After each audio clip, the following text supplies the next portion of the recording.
14:20 in the morning for this January the 30th, 2023. Today's show is brought to you by Barn Burner Hockey at barnburnerhockey.ca. Use promo code 1420BARN at barnburnerhockey.ca for their all-natural hockey products to make yourself and your hockey bag smelling good, and your hands and the whole bit. We all know what hockey hands can smell like. But anyways, use promo code 1420BARN for their all-natural hockey products at barnburnerhockey.ca. Great apparel there, too. We're really happy to have these guys on as a partner of the show and as a sponsor. It's going to be a great partnership. We got some big plans ahead for Barn Burner Hockey and the Flailing Tender podcast.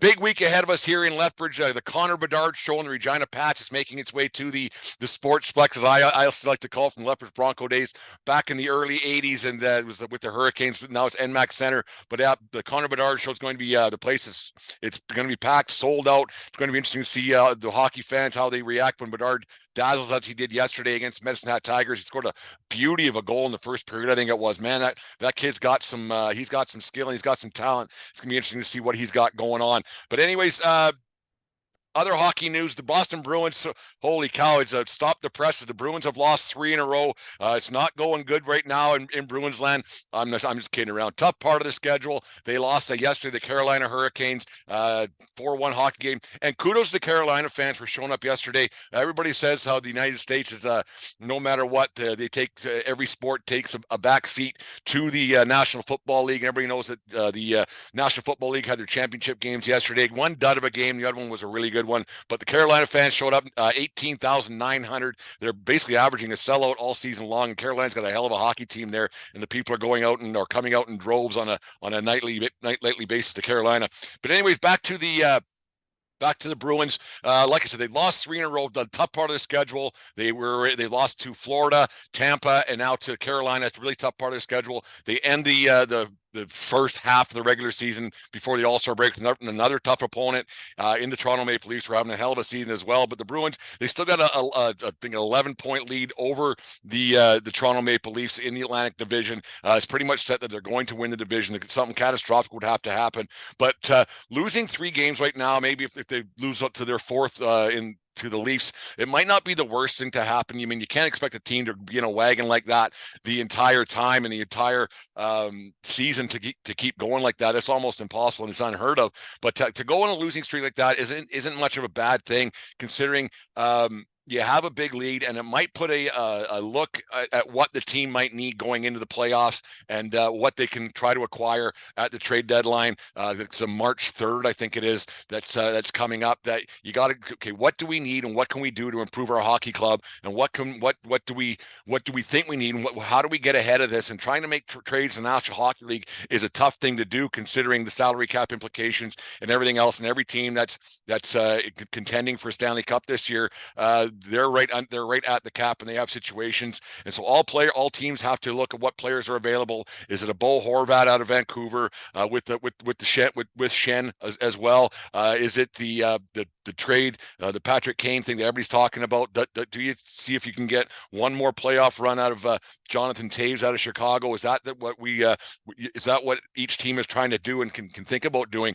The biggest thing that you have there is that with the problem you have is every team is out there looking for the same guys, and what teams have room under their cap, and what teams want to trade guys and pieces, because hockey trades are hard to make. Like actual player for player trades are hard to make because of the cap situation, and it's something that the NHL really has to take a look at to I know you want parity, you don't want the haves and have-nots, but it's something that they got to look at to get a little bit of action at the trade deadline, and they can make some moves and make hockey deals to improve your team and to see what you can do. Because you got to think that the Bruins players are thinking the Bruins management might be owing us a little bit to go out and get that piece, to go out and get that Horvat, to go out and get Kane, because a lot of these Bruins players have taken a haircut over the years, and the hometown discount to keep this core together. It's been together a long time. The Marchands, the Pasternaks, the Bergerons, and the like, right? And you got to think that they got to be putting a little bit of pressure on these guys for the management to go out and make a deal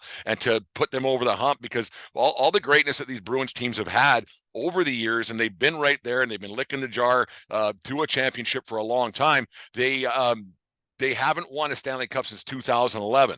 And like with the success that they've had, you got to think that maybe they got to go out and make that trade deadline deal. Yes, they're getting a Jake DeBrusk back later on in the next couple of weeks after the All-Star break, and I think they have their week off as well, which is a weird thing to happen in a hockey season. But the CBA, it's a thing. But you got to think the Bruins have to be thinking, losing these 3 in a row might be a little eye opener that we needed, and we have some space in the standings to lose a couple of games here and there.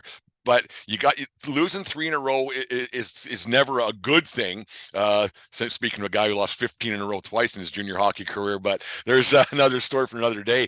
But having the 3-game losing streak going into the All-Star break might be something that the Bruins need to. Okay, we need this. We can improve on this. Our coaching staff, maybe we're getting a little lackadaisical on this, on our power play, on the penalty kill, and the like. And having this kind of a situation where, like I said, you lose 3 in a row, winning can put a lipstick on a pig pretty quick. And you might be getting some good goaltending. You might be getting a good bounce here and there because hockey's a tough game, and to be winning on that type of pace that they're on was unsustainable.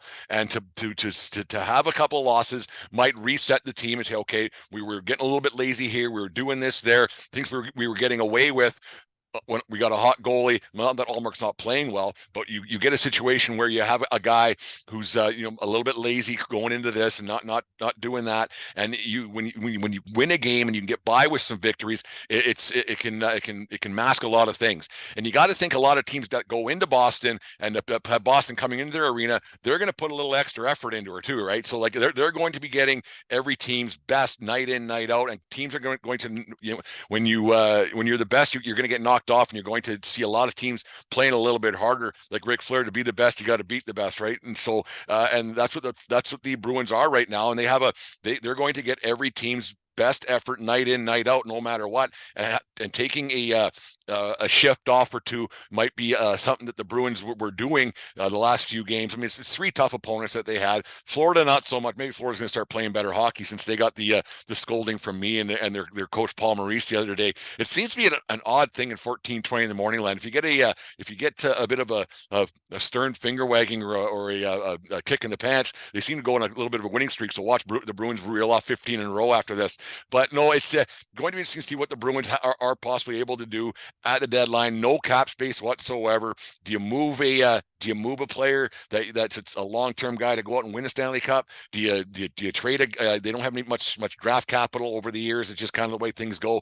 The NHL has it set up so it's tough to make deals. Like I said, I think one thing that they could do to get some trades going at the trade deadline is one thing that is you can I don't know what you would call it, but have a guy that you call him a franchise guy, or if you have a guy that you've drafted and developed, they don't hit for a certain percentage of your cap, or only half of what their salary is, maybe is only what the cap hit would be. So if you're paying a Pasternak $8 million, the cap hit might only be 4. Do something like that to encourage trades around the deadline and encourage drafting and developing players and having guys instead of just signing free agents and the like and hoping. I think that's something the NHL can look at to get players under contract for longer, getting teams to be able to improve their team, because a lot of teams are stuck with what they got. Yes, you shouldn't get a free pass if you've made some bad decisions drafting, if you've made some bad decisions signing free agents, and you shouldn't be able to fix it with money, but that's how most things get fixed in this world with money. So I don't know, the Bruins, they're not in trouble by any means, but I think having a losing streak like this, 3, maybe getting the 4th, like I said, in Toronto on Wednesday night, I think it is, might be kind of something that the Bruins need for a little wake-up call, a little smelling salts under the nostrils, and that ammonia or whatever they call it, that they every player seems to inhale on a nightly basis while they're on the bench. It's going to be interesting to see what the Bruins can do. And I'm not a Bruins apologist. I'm not a Bruins fan by any means. And the more the Bruins lose, the happier, the better things are around my house. The producer, she's a big Leafs fan, obviously, and so losing a game, when the Bruins lose, it's a better thing around here. Nobody likes the Bruins, hey? Like, either you really like the Bruins or you really hate the Bruins. It's a Boston thing. Who knows? Anyways, there's my rant for the day about the Boston Bruins and my thoughts what could happen coming in the deadline. On this day in 1990, Wayne Gretzky recorded an assist for the Los Angeles Kings in a 5-2 victory over the New Jersey Devils. That point was his 100th of the season. That meant the great one, 11 straight seasons he had with 100 points, at least 100 points. He did it for 2 more years after that, but this set the record for most consecutive 100-point seasons in a row. It just showed his dominance over the National Hockey League over the years. And the Gretzky, like every time we do one of these on this day, it seems to be a Gretzky thing during the hockey season. But he finished that season with 142 points with the Los Angeles Kings. On this day also, happy birthday to Davey Johnson, the manager of the New York Mets in 1986 when they won their second World Championship. It's only the second time they did win a World Championship. Fun note about Davey Johnson, he was a great manager. He was all over the league, great baseball guy, 80th birthday today. But fun fact about Davey Johnson, he played with the Baltimore Orioles, and when the Mets won their first World Series in 1969, the amazing Mets of 1969, Davey Johnson was the last out for the Baltimore Orioles against the Mets in 69. So it's kind of how things go full circle in the world of baseball and the world of sports in general. So that's a fun fact for this day in happy birthday to Davey Johnson. So there you go. There's my happy birthday on this day and everything else. Sad note to report today. It's out everywhere, obviously. The passing of the Golden Jet, Bobby Hull, still the all-time goal leader for the Chicago Blackhawks. Hell of a career, hell of a player. When you talk hockey, the history of hockey, the name Bobby Hull and his shot comes up, no doubt. And the father to Brett Hull, the Golden Brett, they used to call him. And the like. Hull was a character on and off the ice, but a hell of a player. And so rest in peace, Bobby Hull, from the 1420 Sports Bar podcast and the crew here. So anyways, there it is for today. Make sure you guys go to barnburnerhockey.ca and get yourself some apparel, and they're hockey products, and you're getting some tickets for the week going into any sporting events. Always use SeatGeek and SeatGeek.com. Use promo code 1420pod. You guys know the drill on that, but thank you for people who support the show on a daily basis. Downloads are up there. Things are going well here at World Headquarters, so let's keep this thing going. It's a crazy dream, but it's my dream. And remember, guys, it doesn't matter where you are. It's who you're with. Have a good night. We'll talk to you tonight, folks.